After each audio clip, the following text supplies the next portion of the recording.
जय हिंद दोस्तों, मैं अनिल कुमार वर्तमान में दिल्ली पुलिस में कार्यरत हूं। आपके विद्यार्थियों के लिए खुशखबरी है।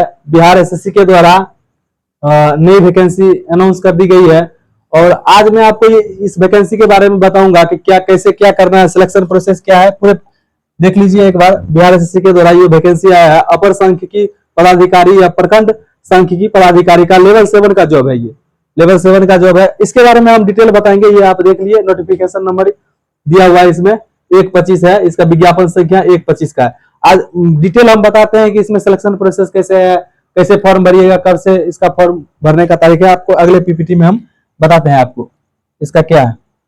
देखिए इसमें प्रखंड सांख्यिकी पदाधिकारी का पोस्ट आया हुआ है। प्रखंड सांख्यिकी पदाधिकारी का पोस्ट है।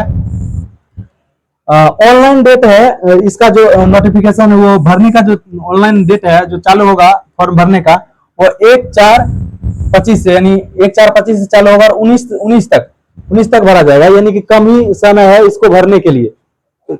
1/4/25 से इसका कम ही समय है इसको भरने के लिए, ठीक है। उसके बाद अब टोटल इसका वैकेंसी जो है, टोटल वैकेंसी है 682 वैकेंसी है। बाकी डिटेल में बताऊंगा कि ओबीसी का कितना सीट है, एससी का कितना सीट है, वो मैं पीपीटी जो नोटिफिकेशन है उसमें डिटेल बता दूंगा, लेकिन ये मैं पीपीटी में बता रहा हूँ। 682 वैकेंसी इसमें है। योग्यता, बहुत आदमी कंफ्यूजन इस चीज को लेके है कि योग्यता क्या है इनका। योग्यता एस्थेटिक, हमको ग्रेजुएशन एस्थेटिक से करना पड़ेगा या और कोई सब्जेक्ट होगा जिससे हम कर सकते हैं, इसमें भर सकते हैं फॉर्म। ये योग्यता हम देखते। देखिए कोई अगर ग्रेजुएशन किए हुए हैं, अगर ग्रेजुएशन में जिनका सब्जेक्ट मेन सब्जेक्ट जो होता है वो अगर अर्थशास्त्र से किए हैं, मैथ से किए हैं और सांख्यिकी एस्थेटिक्स जो ग्रेजुएशन किए हैं, वो विद्यार्थी तो फॉर्म भर सकते हैं। ये विद्यार्थी उसके अलावा जो सब्सिडरी जो सब्जेक्ट है, जैसे कि किसी का, जैसे कि कोई विद्यार्थी है, अगर मान चलिए फिजिक्स ऑनर्स, अगर बिहार से अगर कोई विद्यार्थी फिजिक्स ऑनर्स किए होंगे तो उसके सब्सिडी में फिजिक्स ऑनर्स तो है ही, उसके सब्सिडी में मैथ्स है, तो वो बंदा भी इस चीज के लिए एलिजिबल होगा। बहुत आदमी इसी कंफ्यूजन है। नोटिफिकेशन में आपको बताएंगे कि ये जो है इससे तो है, जो कोई मान चलिए मेन सब्जेक्ट उनका अर्थशास्त्र है, गणित है, सांख्यिकी है, तो वो तो भरेंगे ही भरेंगे। और वो जो बंदा जो फिजिक्स से ऑनर्स किया उनका सब्सिडी मैथ्स है। अगर कोई आर्ट्स विषय से ग्रेजुएशन किए हैं, अगर उनका सब्सिडी, अगर उनका सब्सिडी सब्जेक्ट अर्थशास्त्र है, तो वो बंदा भी भर सकता है इस फॉर्म को। तो ये बात आप ध्यान रखिएगा। और मैं नोटिफिकेशन में इसकी डिटेल और बताऊंगा, जो क्या लिखा हुआ है वहां बहुत आदमी नहीं समझ पा रहे हैं, तो इसलिए मैंने पीपीटी बनाकर आपको समझा दिया। देखिए एज क्राइटेरिया क्या है। एज क्राइटेरिया, मिनिमम एज होना चाहिए आपको 21 वर्ष होना चाहिए और मैक्सिमम 37 वर्ष होना चाहिए। और ये कैलकुलेशन कब से होगा एज का, ये करेगा आपको 1/8/24 से ये एज कैलकुलेट होगा। और कोई अगर 1/8/24 से अगर 21 वर्ष अगर हो रहा है उनका एज, तो वो इस फॉर्म को भरने के लिए एलिजिबल है, उनके पास एलिजिबिलिटी है इसे। अब चलते हैं आगे, इनका चयन प्रक्रिया क्या होगा, सिलेक्शन हम इसमें कैसे लेंगे, इस चीज को ये बताते हैं आपको। देखिए चयन प्रक्रिया में ये पीटी और ये देखिए ये एग्जाम जो है ना ऑब्जेक्टिव टाइप है, बीपीएससी की तरह सब्जेक्टिव नहीं। जैसे बीपीएससी में पीटी ऑब्जेक्टिव होता है, उसके मेन सब्जेक्टिव होता है, वो वाला नहीं है। इसमें सिर्फ ऑब्जेक्टिव, पीटी भी सब्जेक्ट ऑब्जेक्टिव है और मेंस भी आपका ऑब्जेक्टिव टाइप का ही, दोनों एग्जाम ऑब्जेक्टिव टाइप का होगा। देखिए अब ऑब्जेक्टिव टाइप का हो गया। अब बताते हैं इसमें पीटी में क्या क्या क्वेश्चन, मतलब सिलेबस क्या रहेगा, इसका कौन सा सेक्शन से कितना क्वेश्चन रहेगा, इसमें क्या क्या आपको पूछेगा। देखिए जीके रहेगा। जीके जो बिहार सीजीएल का जो इंटर लेवल का जो एएसओ वाला पोस्ट आता है ना, उसी का सेम सिलेबस मानिए इसका, और वही पैटर्न ही फॉलो करते हैं बीएसएससी, बस ग्रेजुएट लेवल का वही फॉलो करते हैं। तो देखिए जीके जो है ना, लगभग इसमें 50 क्वेश्चन आपको जीके पूछेगा, जिसमें मान लीजिए 5 से 7 क्वेश्चन करंट अफेयर्स का रहेगा। बाकी उसमें आप हिस्ट्री, ज्योग्राफी, पॉलिटी, ये सब्जेक्ट है उससे आपको पूछा जाएगा। यानी 4 से 5 आप करंट अफेयर्स का मान लीजिए, ठीक है। उसके बाद देखिए मैथ्स और साइंस और मैथ्स को मिला के आपको टोटल क्वेश्चन जो पूछा जाएगा, साइंस और मैथ्स को मिला के लगभग 25 तो साइंस रहेगा और 25 मान लीजिए, या 25 से कम ही पूछता है, जो वो वैसे करते रहता है, कभी कम कर देता है, कभी ज्यादा कर देता है, वो हो जाता है। रीजनिंग का लगभग 50 क्वेश्चन आपका रहेगा, इसमें रीजनिंग का 50 क्वेश्चन रहेगा, ठीक है। और इसके लिए आपको टोटल 150 क्वेश्चन रहेगा, 150 क्वेश्चन रहेगा और 400 मार्क्स का क्वेश्चन, 400 मार्क्स, यानी एक क्वेश्चन आपको 4 मार्क का रहेगा। और निगेटिव 1/4 है, इसका निगेटिव 1/4 है। और टाइमिंग जो है ये 2 घंटा 15 मिनट मिलेगा, यानी ओएमआर सीट मतलब रंगने का भी 15 मिनट का एक्स्ट्रा जो टाइम देती है, वो टाइम आपको मिल जाएगा। देखिए इसी में आप देखिए, जब पीटी में जब आपका पीटी हो जाएगा, पीटी में जो सिलेक्शन होगा मेंस के लिए, वो 5 बच्चे को सिलेक्शन किया जाएगा मेंस के लिए, मेंस के लिए सिलेक्शन किया जाएगा। उसके बाद मेंस में 2 पेपर होता है। आप जानते हैं बिहार एसएससी सीजीएल आप देते होंगे तो आपको पता ही होगा कि मेंस में 2 पेपर होता है। एक हिंदी होता है जो क्वालिफाइंग नेचर का होता है, हिंदी जो है, हिंदी जो क्वालिफाइंग नेचर, आप 30% मार्क्स लाइएगा या 30% या अबव मार्क्स लाइएगा तो आप हिंदी क्वालिफाई करिए। जब हिंदी क्वालिफाई करिएगा उसके बाद ही आपका मेंस का पेपर चेक होगा। तो इसमें जस्ट इसका सिलेबस जो पीटी का है वही मेंस का सिलेबस होगा। थोड़ा इसका जो है ना लेवल थोड़ा ऊपर कर दिया जाता है, हल्का लेवल हाई कर दिया जाता है मेंस का। मेंस तो मेंस ही है, उसके पीटी और मेंस, इसमें भी जीके जीएस वैसे ही, और इसमें भी 150 क्वेश्चन और निगेटिव उतना ही और 150 मार्क का होगा। देखिए इसमें मेन ये है कि बिहार सीजीएल वाला जो वैकेंसी एसओ वाली पोस्ट जो आती है उसमें जो है मेरिट जो है इसी पे बन जाता है। देखिए ये जो है ना मेंस मेंस मेंस इसी पे आपका मेरिट बन जाती है, इसी पे आपका मेरिट बन जाती है। लेकिन इसका मेरिट बनाने का तरीका अलग है। इसमें जो संविदा कर्मचारी होते हैं जो ब्लॉक लेवल पे कभी काम कर चुके हैं, इनके अंदर बीडीओ सीओ साहब के अंदर जो काम कर चुके हैं, तो उनको भी उनका प्राथमिकता ज्यादा दिया जाता है इस वैकेंसी में।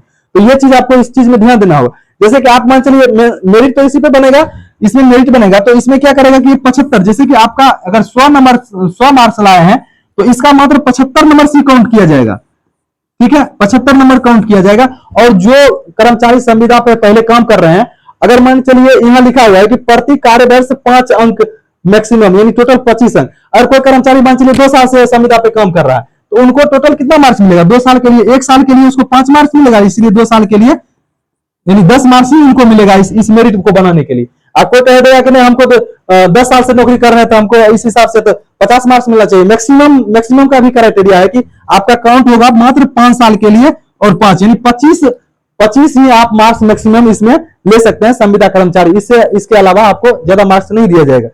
उसके बाद ये हो गया मैक्सिमम मार्क्स, और इसी के आधार पर आपका मेरिट बनेगा। जो मेरिट है ना ये 75 नंबर ये आपका हो गया, 75 नंबर का ये जो आप जो इसमें जो टारगेट रखिएगा, ये जो मेंस का जो सिलेबस है इससे 75 नंबर ये प्लस जो संविदा कर्मचारी है उसमें मैक्सिमम 25 नंबर। कोई 2 साल, इसमें आपका क्राइटेरिया अलग अलग है, कोई 2 साल किए हैं, कोई 4 साल किए हैं, उस हिसाब से आपको ये मेरिट लिस्ट में काम आएगा।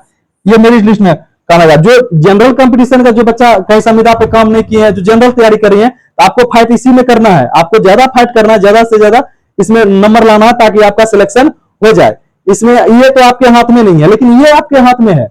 यहां से आप यहां से सिलेक्शन इस चीज को ले सकते हैं। अब देखिए ये वैकेंसी जो आया था इस पिछले साल वाला 2010 में आया था। आप देखिए 2010 से 25 आ गया, यानी कि 10 साल के बाद वैकेंसी आया है। 15 साल के लगभग बाद वैकेंसी आया, तो 15 साल के बाद वैकेंसी आया तो थोड़ा आप इसमें मेहनत करिए। अब देखिए इसमें मेहनत करिएगा तो आपको सीजीएल भी हो जाएगा। इंटर लेवल का जो बीएसएससी जो निकालती है उसका भी लगभग वही सिलेबस है, तो वो भी आपका हो जाएगा। तो यहां से आप ये कर सकते हैं। देखिए टारगेट जो रखिए ना इसमें 120 कम से कम टारगेट जो देना है, रखना है। इसमें जो क्वेश्चन बना रहा है कम से कम 120 क्वेश्चन बनाने का कोशिश कीजिए। क्वेश्चन 120 बनाइएगा तो नंबर उस हिसाब से 4 अंक करके निगेटिव उस हिसाब से आपका हो जाएगा। अब चलते हैं, आपको जो ओरिजिनल नोटिफिकेशन है उसको हम समझा देते हैं, उसके बाद इस वीडियो को समाप्त करेंगे। ज्यादा लंबा वीडियो नहीं खींचेंगे। तो देखिए अब ये इसका अपर सांख्यिकी पदाधिकारी लेवल 7 का ये जॉब है। लेवल 7 का ये जॉब है, यानी कि मोटा मोटी आपका सैलरी कहे ना तो लगभग 80,000 के करीब आपका बेसिक सब कुछ जोड़ के 80,000, डीए जो अभी चल रहा है, डीए एचआरए और सब कुछ मिला के आपको 80,000 के करीब आपको इस नौकरी में फर्स्ट ज्वाइनिंग के समय आपको सैलरी मिलेगी इसमें। अब देखिए यहाँ वैकेंसी आप दे सकते हैं अनुसूचित जाति, ये पीडीएफ हम डाल देंगे टेलीग्राम ग्रुप पे, आप वहां से डाउनलोड करके ये चीज देख सकते हैं।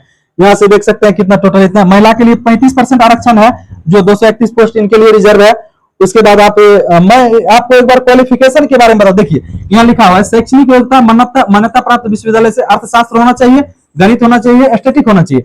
अब देखिए ये जो है सब्सिडी लिखा हुआ है, जो मैं आपको बात पीपीटी में समझाया ये यहाँ लिखा हुआ है। जो बहुत यूट्यूबर पे जो बनाते हैं उनको ये समझ नहीं पाते हैं कि ये क्या लिखा हुआ है, तो मैं आपको एक्सप्लेन कर दिया इस चीज को।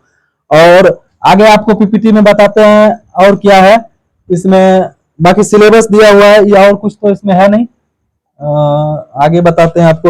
ये देखिए जो मेरिट लिस्ट का मैंने बात किया था, देखिए लिखित परीक्षा का अधिकतम 75% अंक लिया जाएगा आपको। और वो देखिए संविदा कर्मचारी जो संविदा के आधार पर करने वाले अधिकतम मान्यता, ये जो लिखा हुआ है 5 अंक वाला, ये चीज मैंने आपको डिस्क्राइब कर दिया हूँ।